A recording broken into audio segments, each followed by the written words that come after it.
Hola, bienvenidos al curso sobre diálogo interreligioso y ecumenismo. Hoy hablaremos sobre las iglesias ortodoxas. La palabra ortodoxa viene del griego y significa creencia correcta. La Iglesia Ortodoxa se considera la heredera de todas las comunidades cristianas de la mitad oriental del Mediterráneo. Antes que nada, vamos a aclarar que no está dentro de las iglesias ortodoxas orientales la Iglesia Ortodoxa copta. La palabra copto significa egipcio.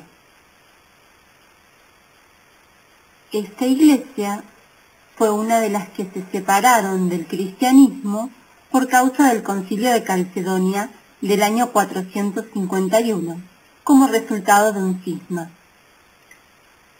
No reconoce, por lo tanto, la primacía del patriarca de Constantinopla, ni tampoco está en comunión con las iglesias ortodoxas europeas. La tradición sostiene que se originó en las prédicas de San Marcos, el segundo evangelista, en el siglo I, quien llevó el cristianismo a Egipto en tiempos del emperador Nerón. Bueno, ahora sí nos vamos a referir a las iglesias ortodoxas. Cuando hablamos de las iglesias ortodoxas, en general nos estamos refiriendo al cristianismo que toma su base en el rito oriental. Su doctrina teológica se estableció en una serie de concilios. Los más importantes son los primeros 7 concilios, llamados ecuménicos, entre el siglo IV y VIII. Son iglesias autocéfalas. Aunque actúan de forma independiente, las iglesias autocéfalas se encuentran en comunión entre sí y forman la Iglesia una santa católica y apostólica. La Iglesia cristiana del rito oriental, llamados ortodoxos, estaban conformados en 5 patriarcados primitivos. Las 4 iglesias ortodoxas autocéfalas más antiguas son la de Constantinopla, la de Alejandría, la de Antioquía y la de Jerusalén. En total, eran 5 los patriarcados primitivos. Junto con él estaba el de Roma, pero se separó de los otros 4 en el año 1054. Es entonces cuando se produce el cisma de Oriente y Occidente. La Iglesia Ortodoxa y la Iglesia Católica se separaron en el llamado cisma de Oriente y Occidente el 16 de julio de 1054. El cristianismo ortodoxo se difundió por Europa Oriental gracias al prestigio del Imperio Bizantino y a la labor de numerosos grupos misioneros. Encontramos varias ramas de las iglesias ortodoxas. Las más importantes son la Iglesia Ortodoxa rusa y la Iglesia Ortodoxa griega. Veamos ahora la doctrina de la salvación. Según los cristianos ortodoxos, el hombre fue creado en perfecta comunión con Dios, pero se alejó de Dios por el pecado. Niega el purgatorio. Su doctrina original es expuesta en los trabajos de apóstoles, evangelistas y padres de la Iglesia. La doctrina respecto a la Trinidad se encuentra resumida en el símbolo niceno-constantinopolitano. Los cristianos ortodoxos creen en un solo Dios, a la vez uno y trino, Padre, Hijo y Espíritu Santo, de una sola naturaleza e indivisible. La Santísima Trinidad son 3 personas distintas e inconfundibles. Creo en un solo Dios, Padre Todopoderoso, Creador del cielo y de la tierra, de todo lo visible e invisible.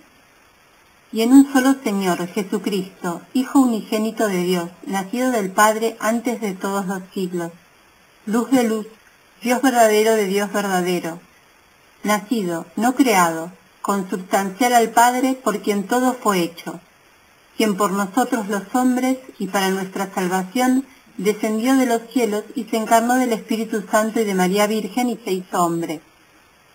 Crucificado también por nosotros bajo Poncio Pilato, padeció y fue sepultado, y resucitó el tercer día conforme a las Escrituras, y subió a los cielos y está sentado a la diestra del Padre. Y otra vez ha de venir con gloria, a juzgar a los vivos y a los muertos, y su reino no tendrá fin. Y en el Espíritu Santo, Señor vivificador que procede del Padre, que con el Padre y el Hijo es juntamente adorado y glorificado, y que habló por los profetas, en la Iglesia que es una, santa, católica y apostólica. Confieso un solo bautismo para la remisión de los pecados. Espero la resurrección de los muertos y la vida del mundo venidero. Amén. La Iglesia Ortodoxa se considera la continuación de la Iglesia establecida por Jesús y sus apóstoles. La constancia e inmutabilidad de los dogmas de la doctrina cristiana original se consideran una de las virtudes principales de dicha Iglesia. Se supone que cualquier cambio considerable de la doctrina se puede hacer solo por medio de un concilio ecuménico, o sea, de todo el mundo cristiano. Únicamente se considera como el cabeza de la Iglesia en su totalidad a Jesucristo. Los cabezas de las iglesias autocéfalas, los patriarcas y metropolitanos, se tratan como iguales, pero respetando el honor del patriarca de Constantinopla de ser el primus inter pares. Este título significa una supremacía meramente simbólica. Esa igualdad diferencia la Iglesia Católica Ortodoxa, presidida por una línea formalmente horizontal de arzobispos, de la Iglesia Católica, cuya cabeza es el Papa, y que poseyó el título de primus inter pares antes del Gran Cisma. La función principal del primus inter pares, como líder simbólico honorífico del mundo cristiano, era presidir los concilios ecuménicos. Actualmente lo ocupa Bartolomé I. En la Iglesia Ortodoxa hay un profundo respeto por María, considerada Madre de Dios, Theotokos. María es la sin mancha, la toda santa y sin tacha. Para establecer la celebración de la Pascua, se guían por el calendario juliano, el cual tiene una diferencia de 13 días con el calendario gregoriano. En cuanto a la arquitectura del templo, podemos ver que las cúpulas asemejan al cielo. Hay una gran conexión con lo trascendente. Las esculturas o bajorrelieves que se encuentran en el interior de los templos ortodoxos son de carácter solo ornamental. Bueno, veamos ahora algunas características del rito oriental. El altar se llama retablo y suele estar adornado de imágenes llamadas iconos. La celebración se realiza en las lenguas vernáculas, propias de cada lugar desde el siglo IX. Además no se permiten instrumentos musicales, solo la voz humana. No es practicado el canto gregoriano. Se utilizan velas e incienso. Hay una vestimenta que es adecuada para la celebración del rito. Y los diáconos y los presbíteros se casan. Es importante destacar que no se admiten las imágenes tridimensionales para veneración, como ser estatuas de santos, por ejemplo, sino que únicamente se permiten las imágenes planas o bidimensionales, tales como pinturas o mosaicos. Tradicionalmente son llamados iconos. A continuación, observemos algunos de ellos. Suelen llevar una simbología importante y su elaboración es muy compleja. Una de las principales ramas es la de los ortodoxos griegos. Entre los siglos VIII y XI se conformó definitivamente la Iglesia Ortodoxa griega en torno a la figura del patriarca de Constantinopla.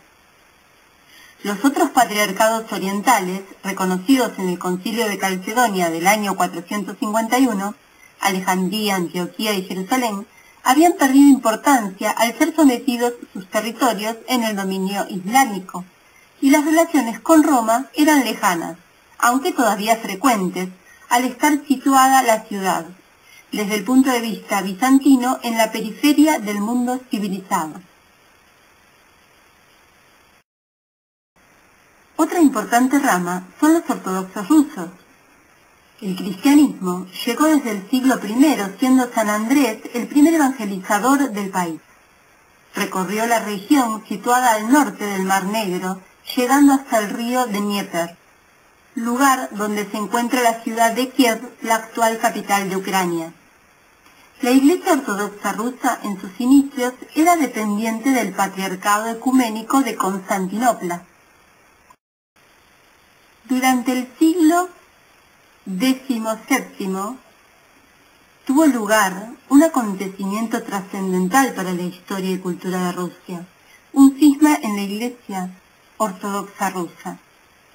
En 1652, el patriarca Nikon reformó la liturgia y ritos de la Iglesia Ortodoxa rusa para adecuarlos a la Iglesia Ortodoxa griega contemporánea. La Iglesia Ortodoxa rusa es la mayor de las iglesias ortodoxas orientales del mundo. Recordemos que el rito se celebra en la lengua vernácula desde el siglo IX. Su cabeza es el patriarca de Moscú y de toda Rusia, que a su vez está en comunión con los otros 14 patriarcas y primados de las otras iglesias ortodoxas orientales. Con respecto a los sacramentos, consideran al bautismo y la crismación como el comienzo de una nueva vida. También consideran al matrimonio, en comparación con una coronación, es una unión bendecida por Dios, que se constituye en una escuela de valores. La particularidad que tiene es que da los 3 sacramentos de iniciación juntos en una misma ceremonia, o sea, el bautismo, la crismación y la comunión. Pero el bautismo además se realiza por una triple inmersión.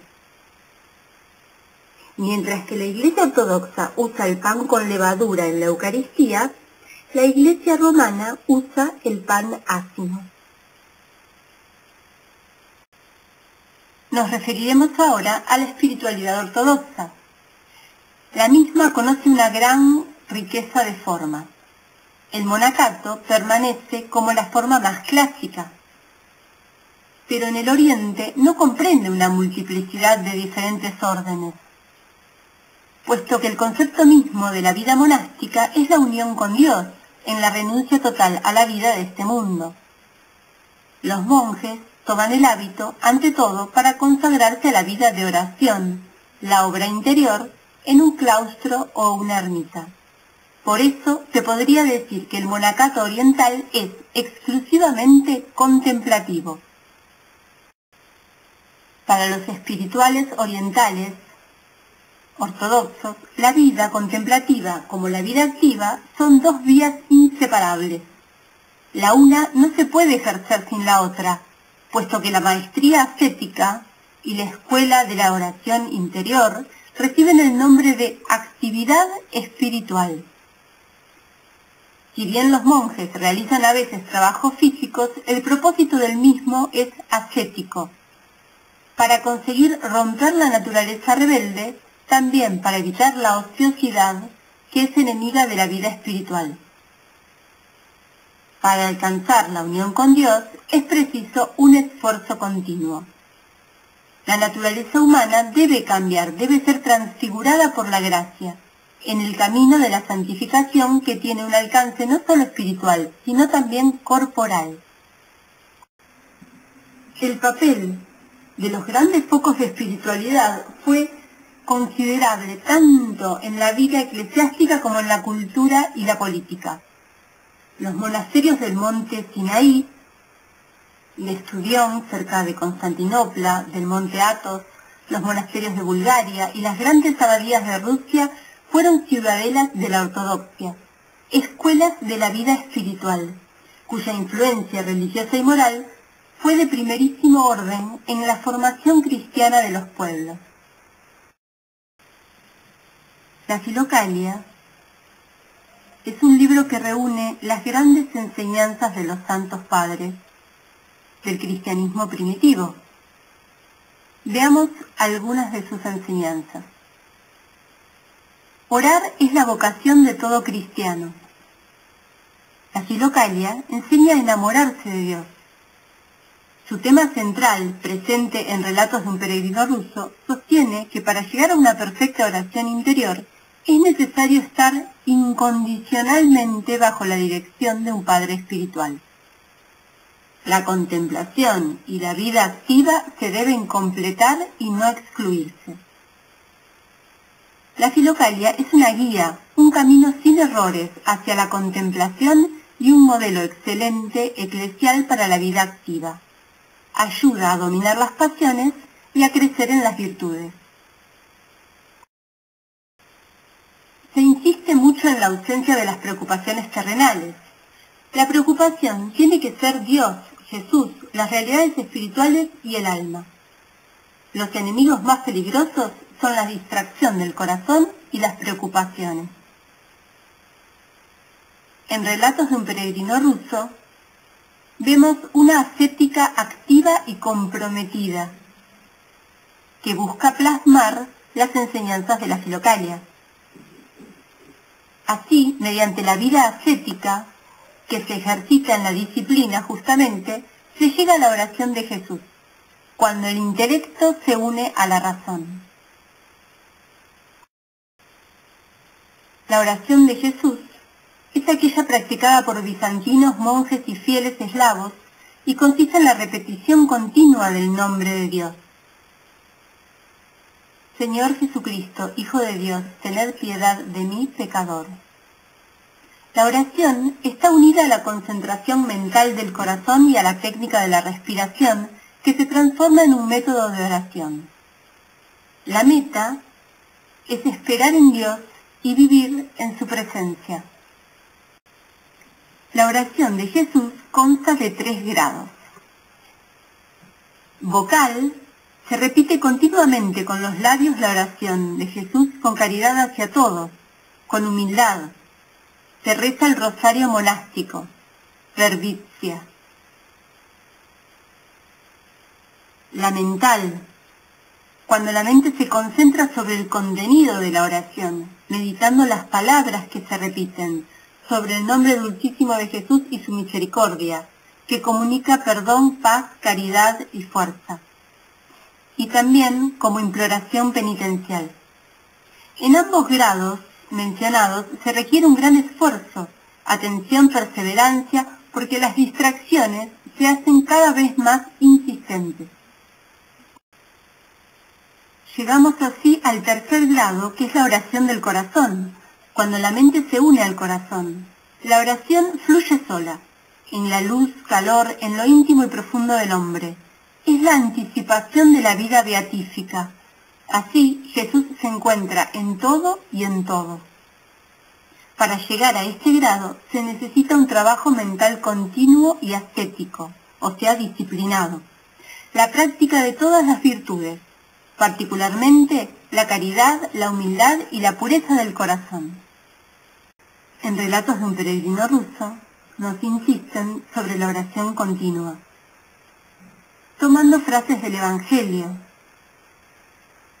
como ser la necesidad de orar sin desanimarse, o también la de orar continuamente. El personaje busca a un padre espiritual que le enseñe a orar continuamente, el cual le aconseja un método sencillo, que es el de repetir el nombre de Jesús. Los místicos y pensadores orientales, los padres de la Iglesia que vivieron en Oriente y sobre todo las iglesias ortodoxas, han destacado con mucha fuerza la necesidad de la experiencia vivida para alcanzar un auténtico conocimiento de Dios, porque la sola mente queda siempre envuelta en tinieblas ante un misterio tan hondo. Por eso cobra importancia la celebración comunitaria. Estos teólogos ortodoxos dan especial importancia a la participación gozosa en la celebración de la liturgia con sus símbolos, para poder conseguir una adecuada experiencia y un verdadero conocimiento de Dios. Es un planteo muy valioso porque ayuda a reconocer que a Dios no lo alcanzamos con una mente aislada, sino con todo el ser. Una persona puede no comprender el sentido de una verdad de fe, y en ese sentido estar a oscuras, pero puede alimentar esa fe en medio de la comunidad que ora, en los signos y símbolos de la liturgia, en el canto. De ese modo vital, su espíritu se abre para una mejor comprensión. Bueno, espero que te haya gustado y te espero la próxima clase. Gracias. Si te gustó la clase, dale like y no olvides suscribirte para no perderte las demás clases. Gracias.